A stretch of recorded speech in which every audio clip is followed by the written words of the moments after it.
Police then found a handgun on the table. The Office of the Medical Investigator is still identifying the victims. The teen is still being held at a local hospital for detox. He's charged with 4 counts of first-degree murder.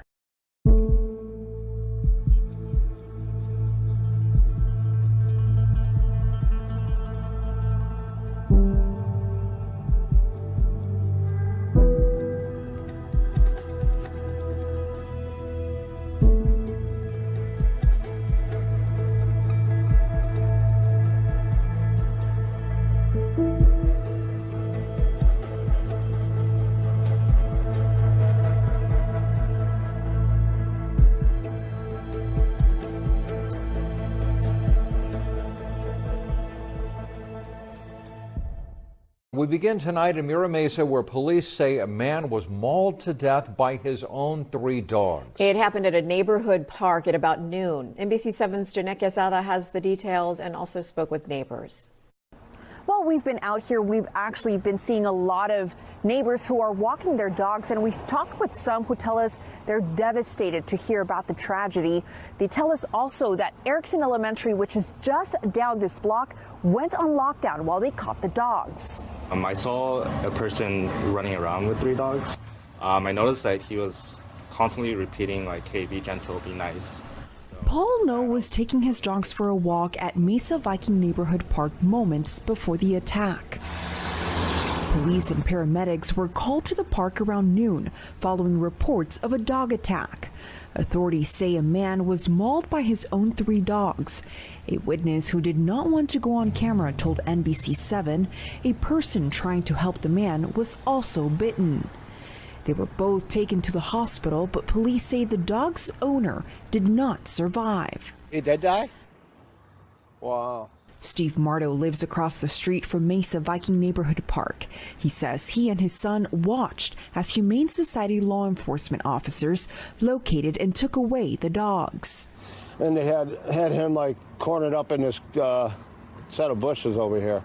These dogs were freaking huge, dude. Like they were probably close to like 120, 150, between 120 and 150 pound dogs. Authorities have not confirmed the dogs' breeds, but the Humane Society says all 3 are in their care for mandatory bite quarantine. Neighbors say they're grateful kids were not at the park when the attack happened. Every day around that time, I mean, there's so much traffic and lines of kids just walking up and down this street that's pretty scary that happened. While we've been out here, we've also been seeing investigators and personnel with the Humane Society gathering more information on this investigation. From Mira Mesa, Janet Quesada, NBC7. And the status of the second victim is unclear, but their injuries are believed to be not life-threatening. The Humane Society says it is investigating. Tough story to tell tonight. A 1-year-old is dead. The child's father now detained. It happened on Versailles Way near Antelope Road in North Sacramento early this morning. That's where we find your reporter Kayla Moeller joining us live with the latest on the investigation. Kayla. Yeah, hi there. A really tragic morning in this quiet neighborhood. Deputies were called to the yellow house over my shoulder there around 4:15 this morning for a domestic violence incident. Some people just recently came by to put some yellow flowers there on the lawn, and this is a very disturbing incident. When law enforcement arrived, deputies say a woman and her mother were outside after being assaulted by 28-year-old Andre Demski, and deputies say Demski would not open the door, so they forced their way inside and they began clearing the house and located the suspect, Demski, in the bedroom, and a fight between deputies and the suspect broke out. And during the fight is when deputies discovered the dead child. The sheriff's office says Demski has been arrested for allegedly murdering his 1-year-old son. The sheriff's office says Demski's wife sustained non-life-threatening injuries and will ultimately be okay. The extent of the alleged murder is extremely gruesome. The sheriff's office says the deputies who discovered the dead child didn't immediately realize what they were looking at. They're calling it pure evil. I see the looks on your faces. This is the same look that, again, these deputies are going through. Like I mentioned, in 20 years that I've been on, I can't think of a case worse than this. These deputies are going through a lot right now. They, again, did not take this well.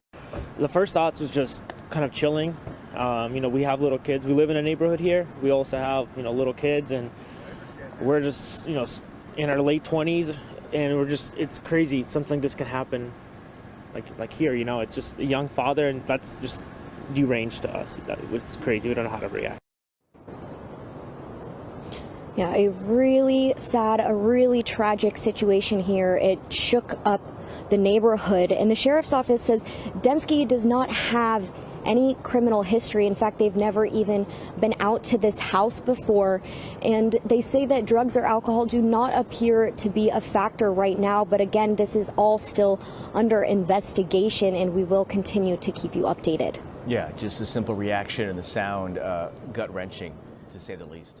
Kayla, thank you. Information is coming into our newsroom about that domestic incident that took a deadly turn in Dearborn. A 30-year-old man now awaiting murder charges, accused of stabbing his own mother to death. Now, we first brought you this story as breaking news Sunday night. The suspect is in custody right now as the victim's family mourns the horrific incident. Today, the focus is finding out what exactly went wrong. Family telling us this did involve a mental health crisis. Authorities rushing to Reuter Street near Tireman Avenue, where they say the victim had multiple stab wounds. 7 News Detroit reporter Darren Cunningham is in Dearborn getting answers for a very concerned community.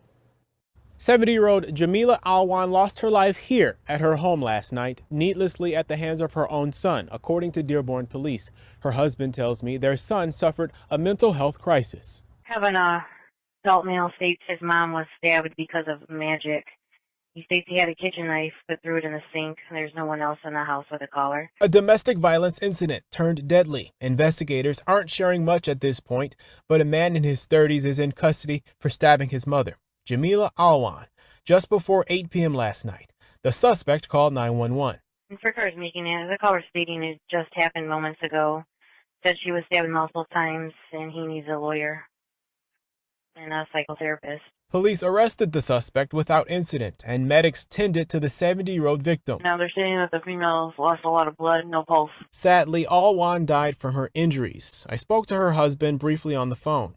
As witnessed in the dispatch audio, he says their son suffered a mental health breakdown.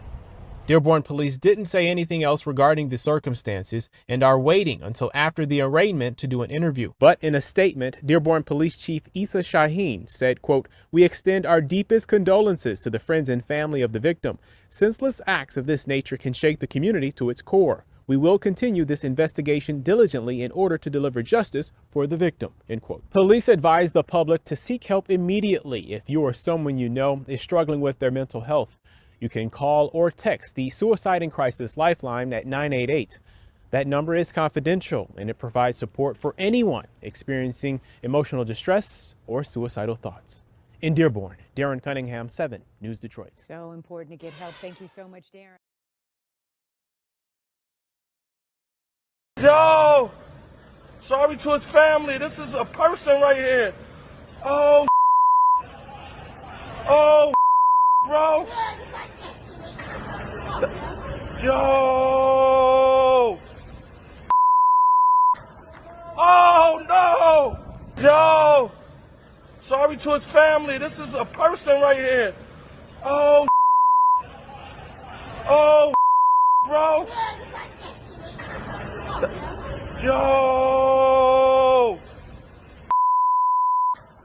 Oh, no. Gruesome and deadly attack on the subway. Police have a person of interest in custody after someone set a woman on fire on an F train, killing her. Police say the killer walked up to the victim and lit her clothes on fire. By the time officers got to the woman, she was fully engulfed in flame. This is one of several violent attacks in the subway system this weekend. One person was killed. Another was injured in a stabbing incident on a 7 train during an apparent robbery gone bad in Woodside, Queens. And yesterday, 2 people shot on a subway platform in Sheepshead Bay, Brooklyn. The subway violence comes during a time authorities are trying to assure New Yorkers about the safety of mass transit ahead of congestion pricing next month and a probable fare hike this summer.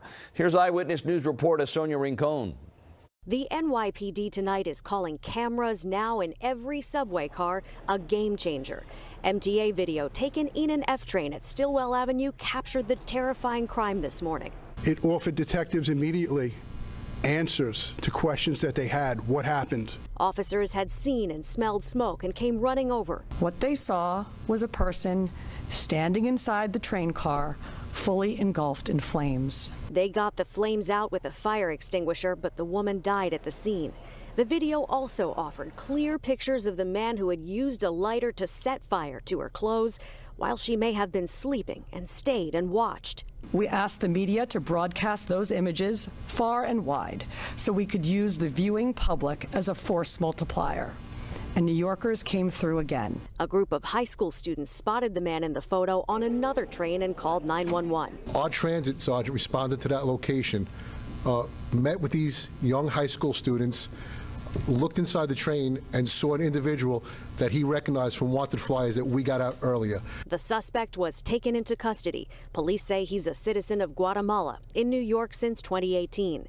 Tonight, the governor praised the quick arrest, but her tweets today about additional cameras, officers, and National Guard members helping bring subway crime down have been met with concerns about fare hikes and the congestion pricing toll meant to make the subway more appealing on an especially violent weekend. Overnight, a man was stabbed to death in what police think was a robbery attempt on a 7 train in Woodside. And yesterday, panicked subway riders ran from gunfire at a Q train station in Sheepshead Bay, where 2 people survived being shot, and the search continues for the shooter. The subway cameras in Coney Island this morning and the presence of officers in transit played critical roles in that quick apprehension, but still couldn't stop a man from killing a woman on the subway for no apparent reason. That woman still hasn't been identified tonight. She was burned beyond recognition. Outside police headquarters in Lower Manhattan, Sonia Rincon, Channel 7 Eyewitness News.